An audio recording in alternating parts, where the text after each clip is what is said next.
Assalamualaikum warahmatullahi wabarakatuh.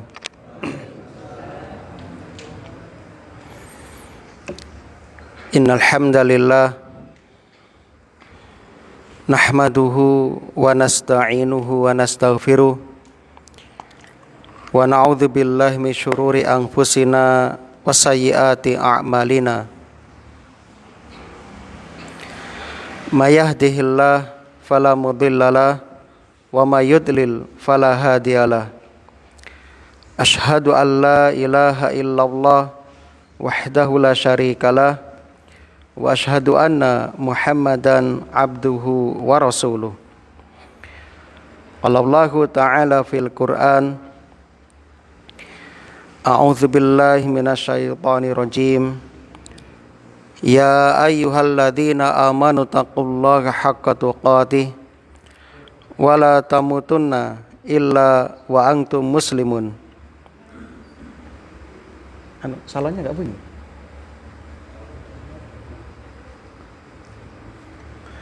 Wa qala ta'ala ya ayyuhalladzina amanu taqullaha wa qulu qawlan sadida yuslih lakum a'malakum wa yaghfir lakum dzunubakum wa may yuti'illaha wa rasulahu faqad faza fawzan 'azima. Amma ba'du. Kaum muslimin dan muslimah rahimani wa rahimakumullah. Alhamdulillah alladzi bi ni'matihi tatimmus shalihat. Segala puji bagi Allah yang dengan nikmatnya kebaikan-kebaikan hamba dapat terlaksana. Kita bersyukur kepada Allah hingga malam hari ini Allah masih memberikan kemudahan dan kesempatan kepada kita untuk dapat menghadiri taman-taman surga.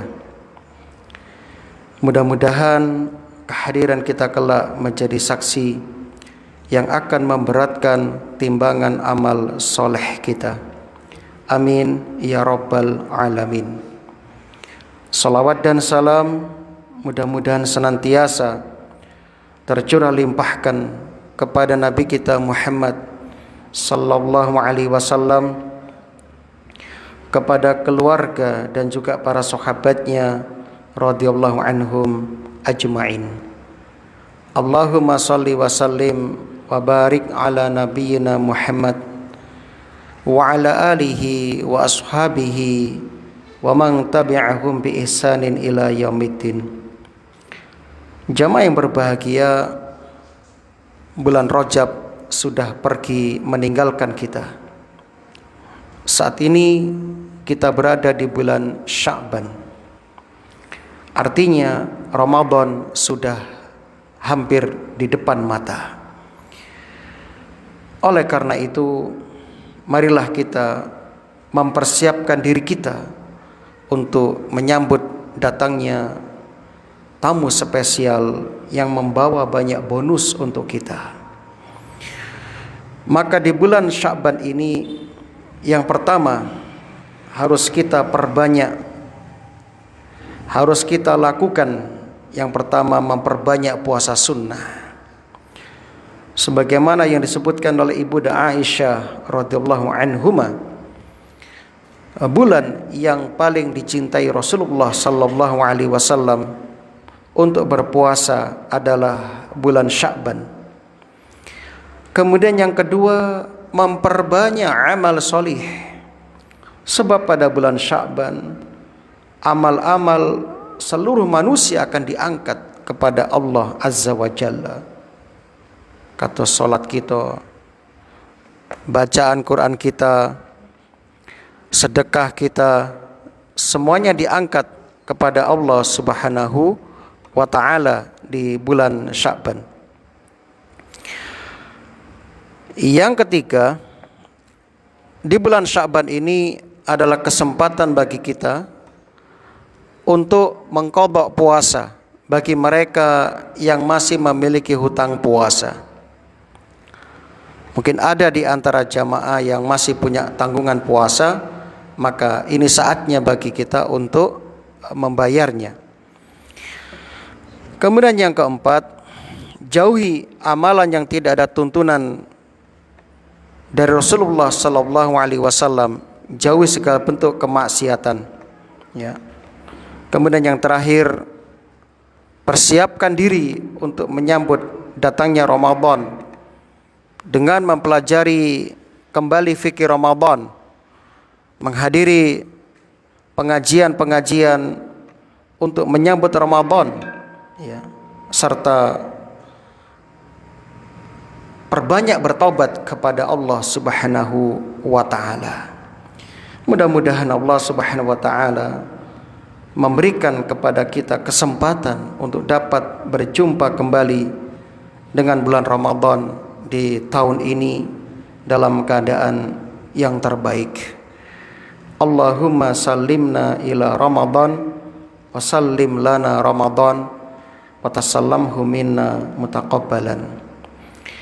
Salawat dan salam mudah-mudahan senantiasa tercurah limpahkan kepada Nabi kita Muhammad sallallahu alaihi wasallam, kepada keluarga dan juga para sahabatnya radhiyallahu anhum ajma'in.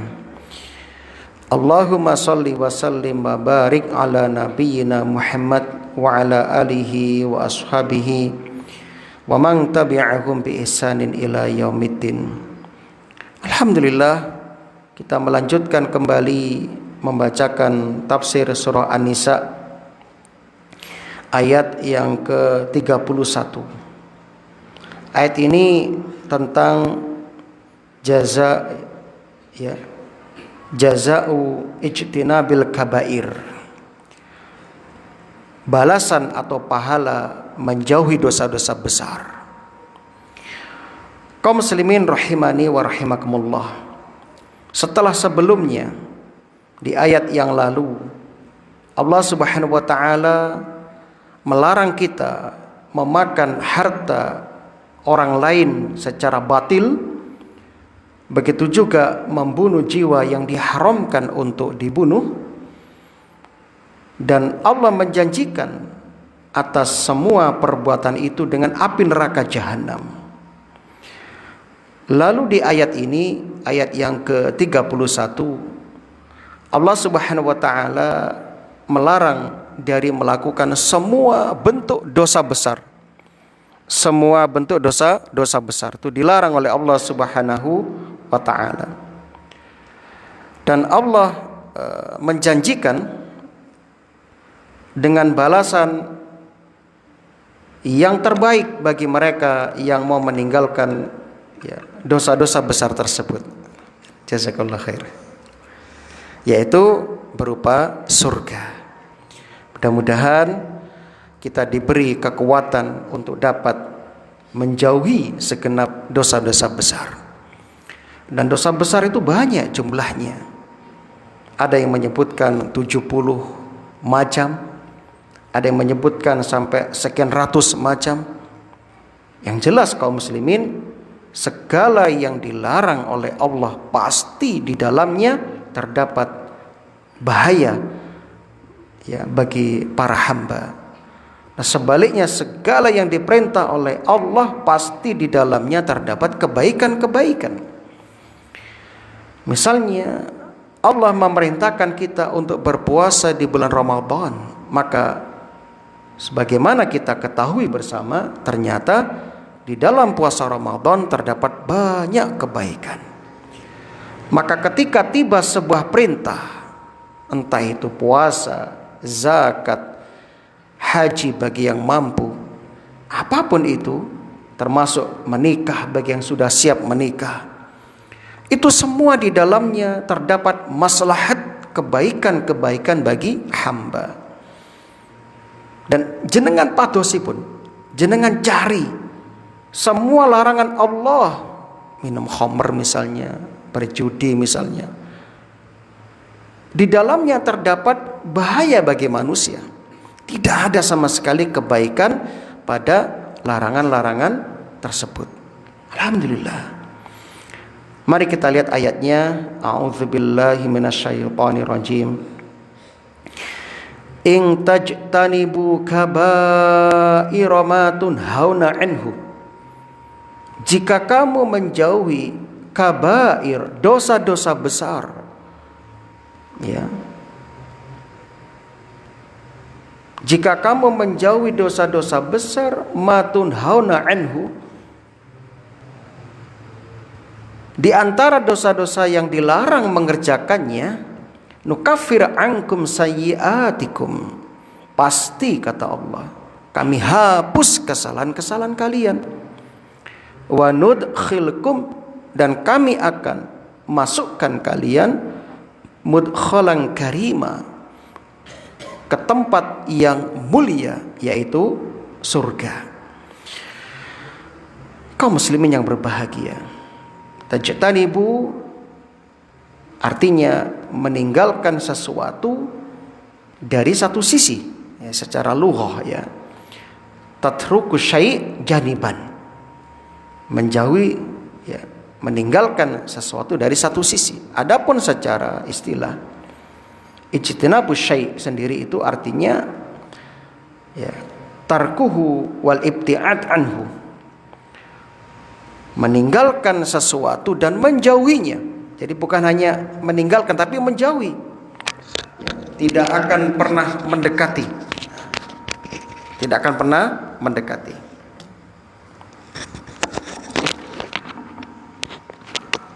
Itu maknanya kaum muslimin. Makanya menjauhi itu perbuatan yang mudah. Mudah, beda dengan mengerjakan. Mengerjakan perbuatan yang berat. Sebab jenengan harus mengeluarkan biaya, tenaga, pikiran, waktu.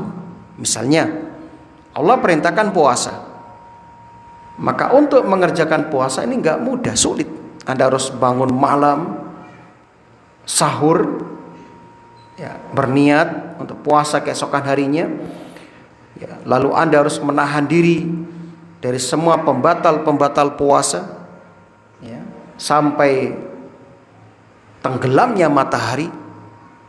Nanti malamnya sholat taraweh, tadarus. Ini enggak mudah. Musim dingin misalnya, subuh-subuh harus bangun, berwudu. Bagi kaum bapak, emas-emas, berangkat ke masjid sholat berjamaah, ini enggak mudah, ya. Adapun meninggalkan itu mudah. Makanya dalam syariat untuk mengerjakan perintah itu ada dispensasi, ada kemudahan-kemudahan. Kalau engkau tidak mampu puasa karena sakit misalnya, boleh diqadha di hari yang lain.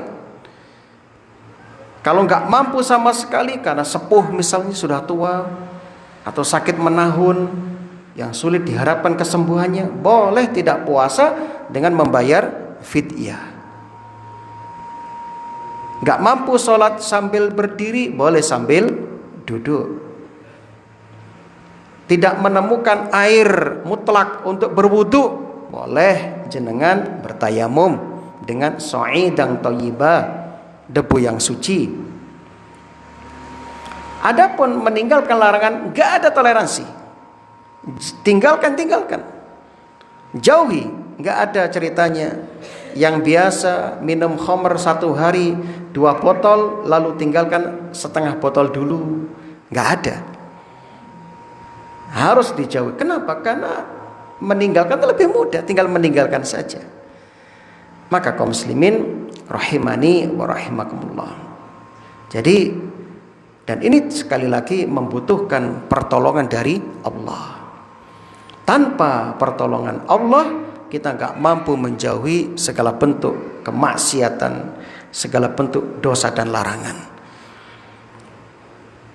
In tajtanibu kaba'ira ma tunhauna anhu nukaffir ankum. Di sini ada kata kabair, bentuk jamak dari kabirah, kabair. Artinya kemaksiatan yang besar, yaitu kemaksiatan yang diancam dengan hukuman, baik had atau hukuman dunia maupun hukuman akhirat. dan disertai laknat. Itu ciri-ciri dosa besar. Jadi ciri-ciri dosa besar, kata para ulama, setiap dosa yang diancam dengan neraka, diancam dengan hukum had, seperti potong tangan, seperti rojam, atau hukuman-hukuman yang lain, dan disertai seperti dengan laknat. Misalnya syirik kepada Allah, berzina, mencuri, minum khamr, dan masih banyak lagi. Imam Az-Zahabi mengumpulkan ada 70 sekian dari dosa-dosa besar. Beliau punya kitab namanya Al-Kabair, kumpulan dosa-dosa besar. Ini wajib dimiliki oleh setiap kaum muslimin. Kenapa? Supaya kita tahu ini dosa besar, sehingga kita bisa menjauhinya. Jadi kita mengetahui keburukan bukan untuk melakukan keburukan, tapi kita mengetahui keburukan-keburukan agar kita berjaga-jaga, agar kita selamat tidak jatuh kepada keburukan. Itu kaum muslimin yang berbahagia. Nah, sebab banyak di antara kaum muslimin yang sudah lama sholat tapi enggak diterima sholatnya banyak. Maka kita khawatir jangan-jangan kita puasa selama ini enggak diterima oleh Allah. Maka tadi saya sarankan, sebelum Ramadan tiba, hendaknya kita kembali membuka kembali tentang fikih Ramadan. Terbukti di zaman Nabi ada orang sholat, kemudian menemui Nabi dan salam, kata Nabi, irji fasolli fa innaka lam tusolli, balik omane, sholat omane sebab kon durung sholat. Kembalilah sholat lagi sebab kamu belum sholat, sampai 3 kali. Ternyata ada orang yang sholat itu nggak diterima sholatnya, ada. Nah, jangan-jangan ada orang puasa juga nggak diterima puasanya. Banyak Rasul menyebutkan rubba shaim, betapa banyak orang yang berpuasa tapi tidak mendapatkan dari puasanya kecuali lapar, dahaga, haus, kan begitu. Maka supaya puasa kita betul-betul diterima, kita supaya membekali diri dengan fikih Ramadan, dibaca kembali fikih puasanya. Kaum muslimin yang berbahagia. Nukafir, kami akan mengampuni dan menghapus sayyiatikum, dosa-dosa kecil kalian. Nah, kenapa dosa-dosa kecil? Ya, karena Rasulullah SAW menyebutkan dalam hadis Muslim, as-salawatul khams wal jumu'atu ilal jumu'ati wa ramadan ila ramadan. Salat 5 waktu, Jumat ke Jumat, Ramadan ke Ramadan, mukaffiratun ma bainahunna idzajtanabatil kabair, dapat menghapus dosa-dosa di antara keduanya selama menjauhi dosa-dosa besar. Jadi yang dihapus apa? Dosa-dosa kecil. Salat 5 waktu menghapus dosa kecil. Salat Jumat ke Jumat menghapus dosa-dosa kecil. Ramadan ke Ramadan menghapus dosa-dosa kecil. Dan ini akan didapatkan selama kita menjauhi dosa-dosa besar. Dosa besar tidak akan diampuni kecuali dengan taubatan nasuha, taubat yang murni, taubat yang serius. Kalau dosa-dosa kecil bisa diampuni dengan amal-amal soleh. Nabi bersabda, ittaqillaha haitsuma kunta wa atbi'is sayyi'atal hasanata tamhuha wa khaliqin nas bi khuluqin hasan. Bertakwalah kepada Allah dimanapun kalian berada. Ikutilah perbuatan keburukan dengan kebaikan sebagai penghapusnya. Dan bermuamalah atau bergaulah dengan manusia dengan pergaulan yang baik. Kaum muslimin yang berbahagia. Jadi syarat amal-amal soleh menghapus dosa selama kita menjauhi dosa-dosa besar. Idzajtanabatil kabair, kata Rasulullah sallallahu alaihi wasallam. Dan dosa besar tidak terbatas kepada 7, tidak. Karena ada hadis Bukhari Muslim yang menyebutkan ijtanibus sab'al mubiqat, jauhilah 7 perkara yang menyebabkan kebinasaan, menyebabkan kerusakan. Qalu wa ma hiya ya Rasulullah? Apakah 7 perkara itu ya Rasulullah? Qala asyirku billah. Yang pertama, syirik kepada Allah. Wa qatlun nafsil lati haramallahu illa bil haqq. Yang kedua, membunuh jiwa yang tidak halal untuk dialirkan darahnya kecuali dengan cara yang hak, seperti kisos, rojam, ya, murtad itu. Yang ketiga, wasihru, sihir, ini dosa besar, ya. Wa aklu riba, makan riba. Wa aklu malil yatim, memakan harta anak yatim dengan cara dolim.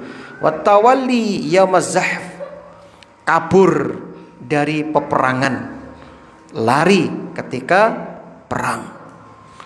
Wa qadzaful muhsanatil ghafilatil mu'minat, yang ketujuh, dan menuduh perempuan mukminah yang menjaga kehormatan dirinya sebagai pezina.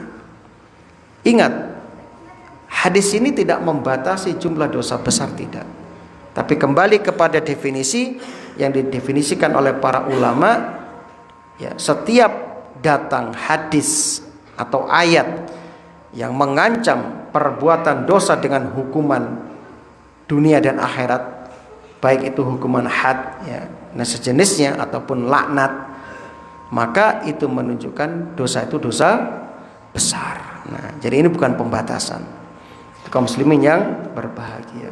Nah, kemudian, ya, ayat ini memberikan beberapa fawaid atau pelajaran kepada kita yang bisa kita petik, ya, dari ayat ini.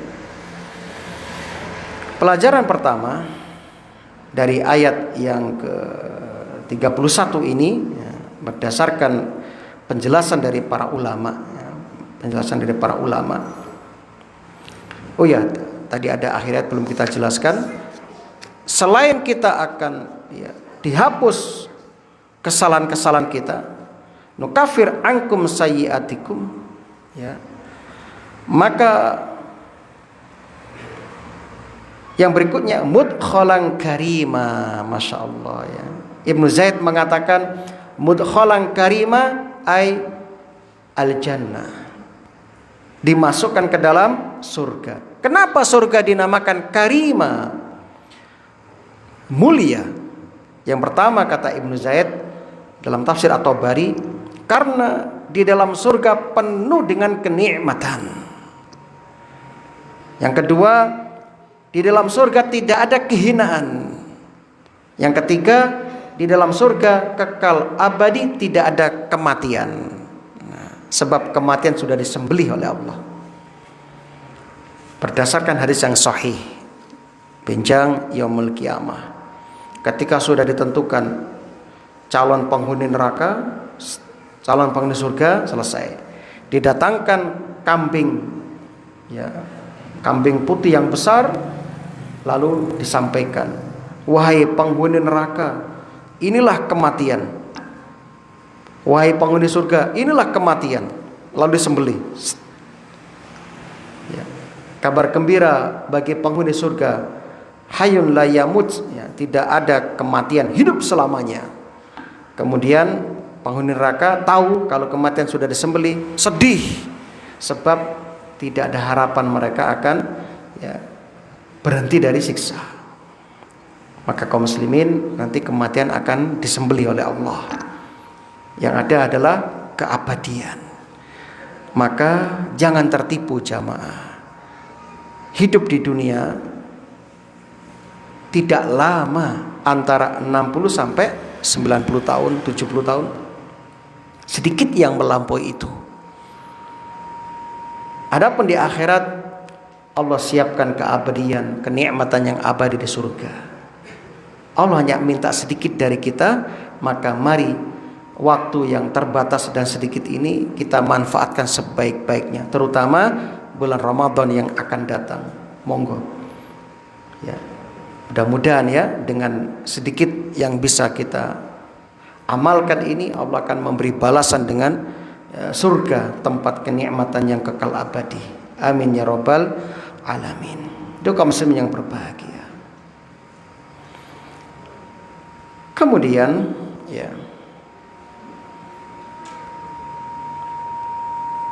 pelajaran yang bisa kita petik yang pertama, pembagian dosa dalam Islam, ada dosa besar dan dosa kecil. Sehingga ayat ini membantah keyakinan Khawarij. Khawarij, kelompok yang suka mengkafir-kafirkan sesama kaum muslimin, itu menganggap semua dosa itu besar, maka pelakunya kafir. Makanya mereka menghukumi orang yang tidak berhukum dengan Al-Quran, gak memandang kondisinya, kafir sudah. Jadi mereka memandang semua pelaku dosa itu kafir. Makanya mereka mudah menghalalkan darah kaum muslimin. Pelajaran berikutnya, rahmat Allah lebih luas daripada kemurkaannya. Alhamdulillah, Allah tidak menuntut perfect dari kita, perfeksionis. Allah tidak menuntut kesempurnaan dari kita, tidak. Sebab itu nggak mungkin jamaah. Sebab kita itu manusia. Manusia itu tempatnya salah dan lupa. Yang Allah tuntut dari kita komitmen untuk menjauhi dosa besar.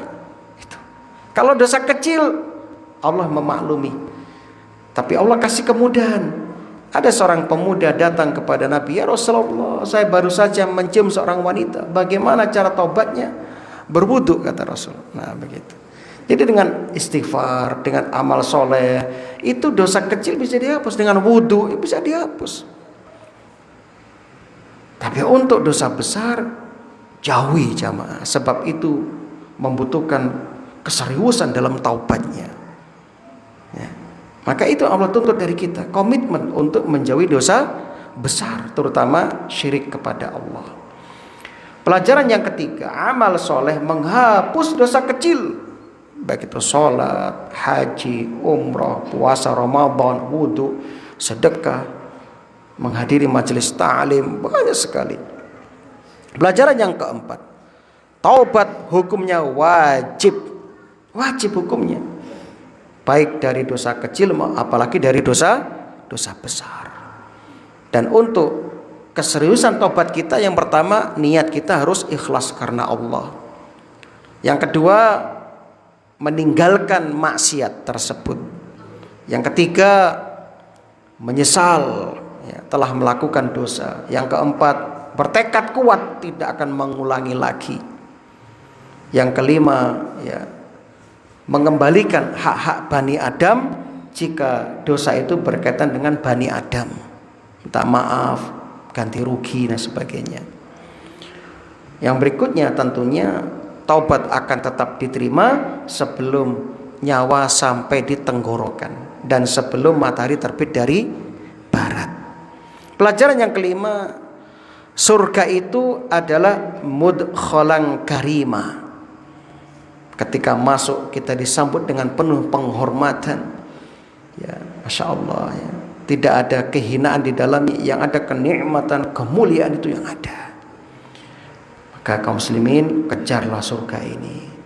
Terus meminta kepada Allah supaya kita dijadikan calon penghuni surga. Itulah doa para nabi. Maka Rasul dalam hadis yang sahih mencontohkan doa, Allahumma inni as'aluka minal khairi kulli ajilihi wa ajilihi ma'alimtu minhu ma lam a'lam wa a'udzubika minasyarri kulli ajilihi wa ajilihi ma'alimtu minhu ma lam a'lam.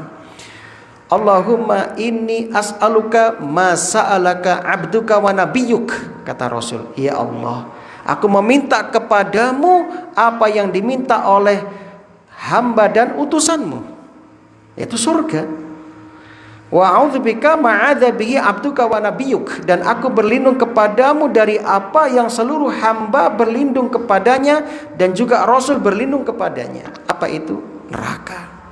Lanjutan doa, Allahumma inni as'aluka al-jannah wa ma qarraba ilaiha min qaulin aw amalin. Ya Allah, aku meminta kepadamu surga dan semua amalan yang bisa mendekatkan diri kepada surga berupa ucapan dan perbuatan. Allahumma inni a'udzubika minan nar wa ma qarraba ilaiha min qaulin aw amalin. Ya Allah, aku memohon kepadamu perlindungan dari api neraka, ya, dari semua yang mendekatkan kepada neraka, baik itu ucapan dan perbuatan. Ini amalkan, kaum muslim, amalkan. Ustadz belum hafal, ya dia dihafalkan, berusaha dihafalkan. Kalau nggak hafal bahasa Arabnya karena sudah sepuh, sudah terbatas memori ingatannya, ya dibaca pakai bahasa Indonesia atau bahasa Jawa, kan begitu. Itu kaum muslimin yang berbahagia. Naam, ayat berikutnya. Ayat tentang apa? Ayat tentang ya, larangan dari Allah Subhanahu wa taala. Yaitu an-nahyu anit tamanni ay al-hasad. Anil hasad. Ya. Wa su'alullahi ta'ala min fadlih. Larangan bersikap hasad atau dengki dan perintah untuk selalu memohon anugerah kepada Allah. Masya Allah, Islam itu agama yang luar biasa. Sampai masalah ini diatur oleh syariat. Ya. Sebelum kita lanjutkan, dalam hadis At-Tirmidzi diceritakan, ya, hadis Tirmidzi dan juga hadis Hakim dalam Sababun Nuzul rawa At-Tirmidzi wal Hakim an Ummi Salamah, dari ibunda Ummu Salamah, annaha qalat, bahwasanya ibunda Salamah berkata, yaghzur rijal wala yaghzun nisa. Kaum laki-laki ikut perang, sedangkan kaum perempuan tidak ikut perang. Wa inna malaha nisful miras, sehingga para wanita ya, hanya mendapat sehingga mereka para laki-laki, ya, maaf ya, mendapatkan separuh dari harta waris. Ya. Jadi itu diantara sebab turunnya ayat. Ada iri dalam hati kaum wanita, sebab wanita tidak disyariatkan jihad. Laki-laki jihad, akhirnya apa? Laki-laki dapat bagian lebih banyak daripada perempuan dalam warisan. Jadi mereka ada iri. Akhirnya turun ayat ini, yaitu a'udzubillahi minasyaitonirrajim. Wala tatamannau, dan janganlah kamu iri. Ya, janganlah kamu iri, at-tamanni, ya, mengharapkan. Tamannau, mengharapkan keberadaan sesuatu. Al-marghub, marghub artinya apa? Yang disenangi. Ya, yakni talabu husulil amri al-marghub fihi mimma ya'lamu aw yadhunnu annahu la yakunu. Ya, jadi tamanni yang dimaksud di sini adalah wala tatamannau, artinya apa? Jangan mengharap sesuatu yang disenangi yang memang sudah diketahui atau disangka belum ada, itu secara bahasa. Adapun secara istilah, ya, hasad itu sendiri dijelaskan oleh para ulama dalam banyak kitab-kitab mereka. Sebab ada dua model hasad. Yang satu haram, dilarang, yang satu boleh. Nah, apa itu hasad? Syekh Mustafa Al-Adawi dalam tafsir At-Tashil, ini ada 30 jilid ya. Kebetulan kami juga sudah punya. Al-hasadu huwa tamanna zawala ni'mati an sahibiha. Hasad itu adalah menginginkan hilangnya nikmat yang ada pada orang lain. Ya, itu namanya hasad. Tamanna zawala ni'mati an sahibiha, menginginkan hilangnya nikmat yang ada pada orang lain. Ini hasad. Ya. Dalam kitab Majmu' al-Fatawa jilid 10, kami juga punya hadiah dari sahabat kami yang dulu pernah kerja di Saudi. Al-hasad huwa al-bughdu wal karoha. Hasad itu adalah membenci dan tidak suka lima yarahu min husni halil mahsud, terhadap keadaan baik yang ada pada orang yang dihasadi. Ya, itu namanya hasad. Ada temannya ditakdirkan bisa membeli kendaraan, Anda hasad, menginginkan kebaikan temannya hilang darinya, atau menginginkan kebaikan yang ada pada temannya itu musnah. Itu hasad. Nah, ini nggak boleh dalam Islam. Ini hukumnya haram. Ya. Sebab hasad itu memiliki banyak sisi negatifnya. Secara tegas, hasad itu menandakan orang itu tidak iman kepada takdir Allah. Itu tegasnya begitu. Jadi saya ulangi, orang yang hasad itu dia tidak percaya dengan takdir Allah, meragukan takdir Allah, bahkan seakan-akan mengatakan Allah salah dalam mentakdirkan sesuatu. Nah begitu. Ketika temannya diberi kelancaran rezeki, kemudian dia hasad, seakan-akan mengatakan, ya Allah kok gak aku sing dikai, kan begitu kan, salah jenengan, pasti seakan-akan begitu. Nah sebabnya banyak, bisa karena cinta dunia, takut disaingi, takut diejek orang lain. Yang jelas hasad itu tanda kelemahan iman. Kelemahan iman itu hasad. Nah, itu kaum muslimin yang berbahagia. Nanti akan kita sampaikan cara menangani hasad. Kita bahas dulu ayatnya. Wala tatamannu ma faddalallahu bihi ba'dakum ala ba'din. Janganlah kamu iri hati terhadap karunia, fadlun, karunia yang Allah lebihkan sebagian kamu atas sebagian yang lain. Ya. Lirijali nasibum mimmaktasabu. Bagi laki-laki ada sebagian dari apa yang mereka usahakan. Walin nisa'i nasibum mimmaktasabun. Dan bagi perempuan juga ada bagian dari apa yang mereka usahakan. Was'alullaha min fadlih. Mintalah kepada Allah sebagian dari karunia-Nya. Innallaha kana bikulli syai'in alima. Sesungguhnya Allah Maha mengetahui segala sesuatu. Jadi kaum muslimin rahimani wa rahimakumullah. Ayat ini secara ijmali, makna al-ijmali, makna secara global. Ayat ini secara global mengandung adab besar dalam kehidupan sosial dan spiritual. Ayat ini. Apa adab besar tersebut? Yang pertama, larangan hasad dan iri terhadap pembagian Allah. Yang kedua, penegasan keadilan Allah. Setiap orang itu akan mendapatkan bagian dan takdirnya masing-masing. Maka Anda gak boleh iri satu dengan yang lain. Allah lebih tahu tentang kondisi kita. Mohon maaf, bisa jadi kalau Anda diberi harta yang berlebih, mungkin Anda akan membuat kerusakan di muka bumi ini.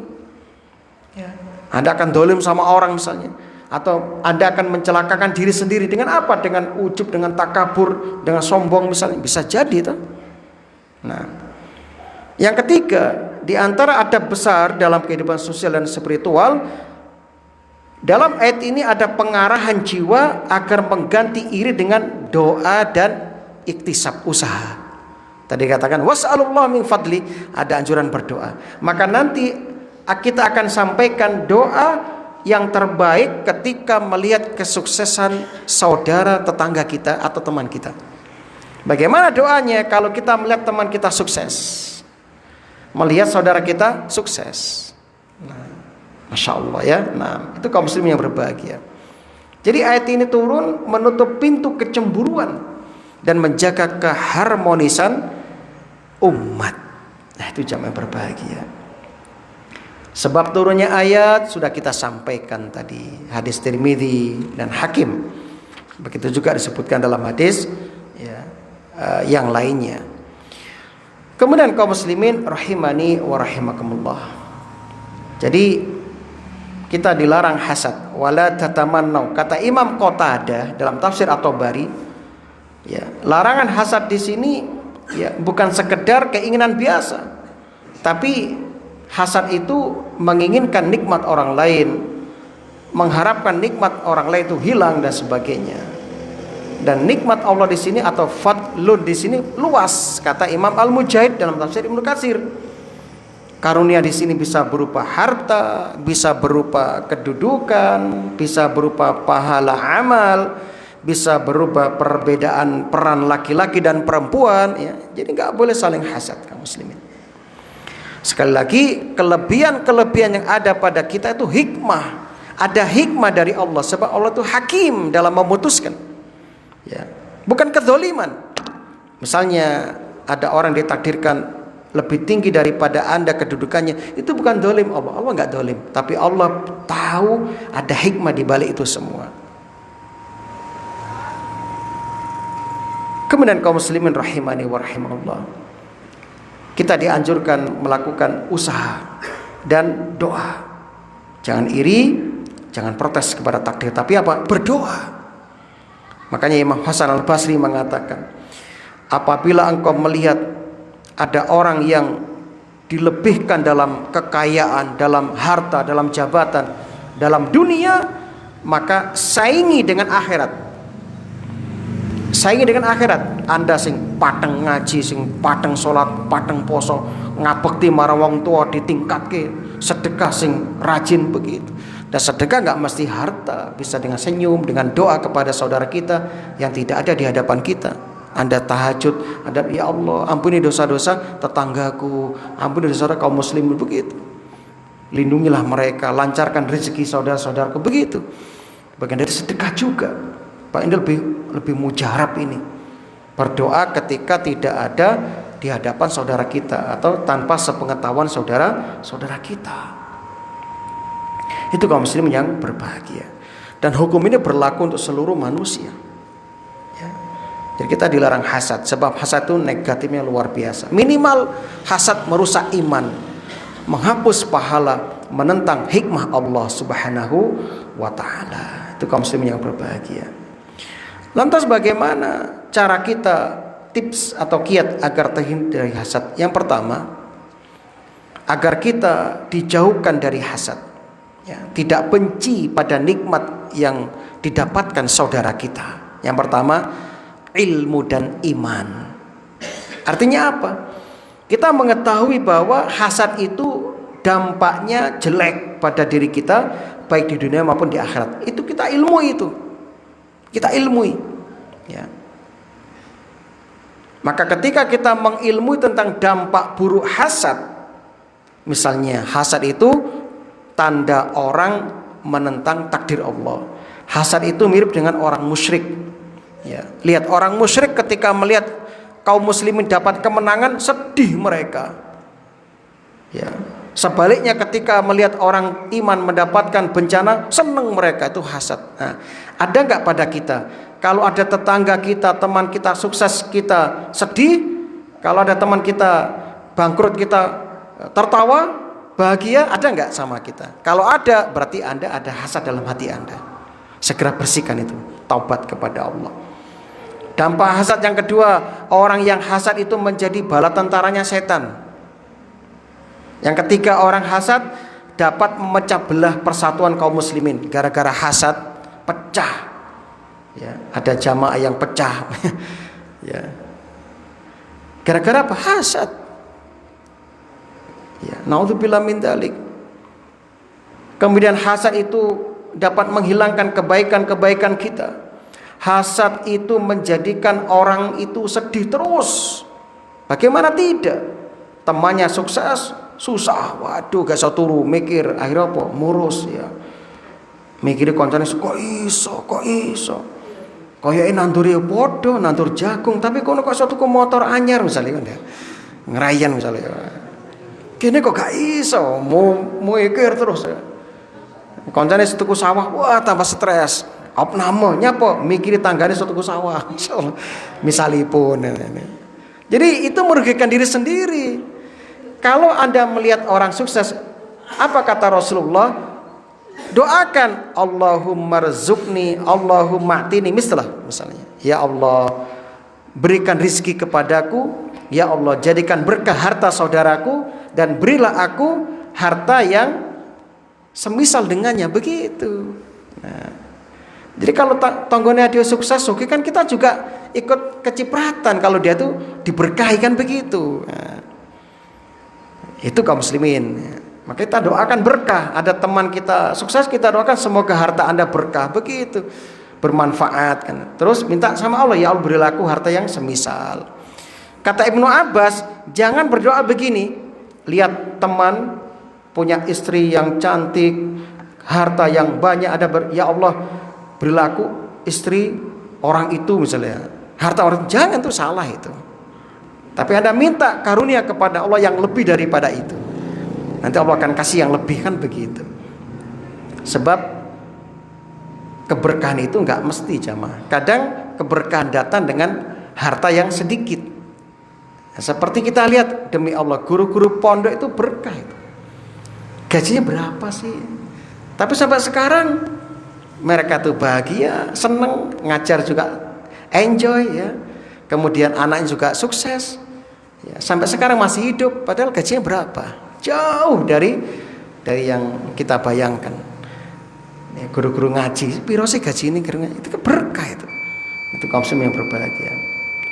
Nah, dan masih banyak lagi soal kita lanjutkan yang akan datang, kiat-kiat agar kita dijauhkan dari hasad, insyaallah. Taib, saya kira ini semoga bermanfaat dan mudah-mudahan Allah mengampuni dosa-dosa kita, mewafatkan kita dalam keadaan husnul khatimah. Amin ya rabbal alamin. Subhanakallahumma wa bihamdika asyhadu an la ilaha illa anta astaghfiruka wa atubu ilaik. Assalamualaikum warahmatullahi wabarakatuh.